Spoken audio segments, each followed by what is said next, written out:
So I've uh, decided that with my implementation of Blue Bubbles and everything, that um, I'm gonna go with the Blue Bubbles application and set that all up and everything, and it's gonna be a little bit tedious to do, but I'm using a Mac Mini from 2014 to do it. But I was gonna go one step further, so I decided to buy an iPhone 5S and upgrade it to 12.5.7 and then use the check rain method to jailbreak the phone and then to do some work to use that phone to effectively hijack the communications and everything and get it such that my it tricks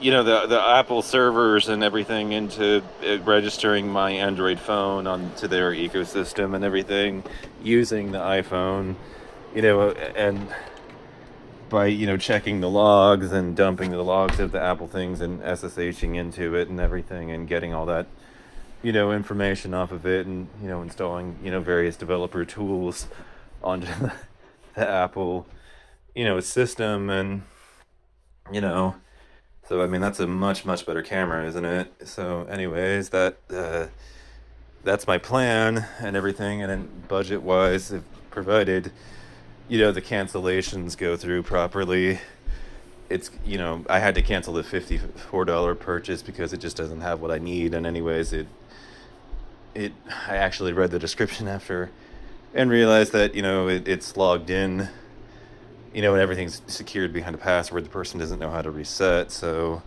I had to up my budget to buy it to 100 to buy the Mac Mini.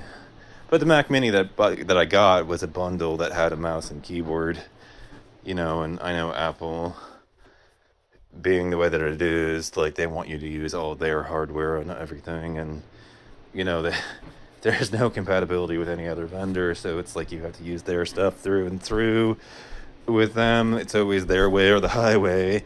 So hacking into their systems basically requires having some Apple hardware of your own.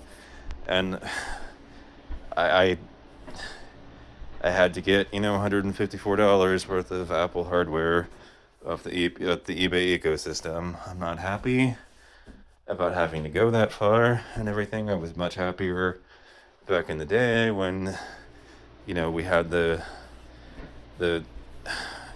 support, when we had broken into it originally with, I forget what the name of the application was, like Sunbird or whatever. I don't know. But anyways, the the old application that did it and got us into it was great, and we were into it for a while. But then Apple patched it, and now it's just like fine, Apple.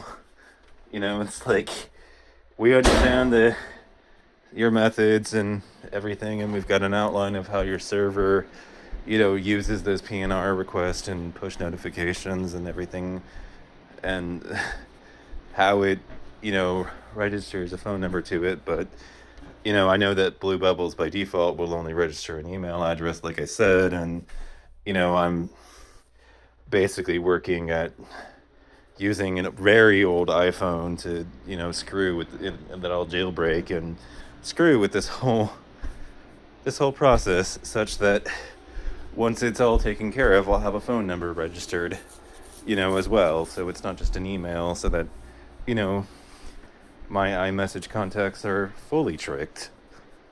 And, I'll just put the iPhone and the Mac Mini in a corner, as a corner box, and just leave it there. So, effectively, I will have my Blue Bubbles anyways, by just using Apple's actual hardware to do it.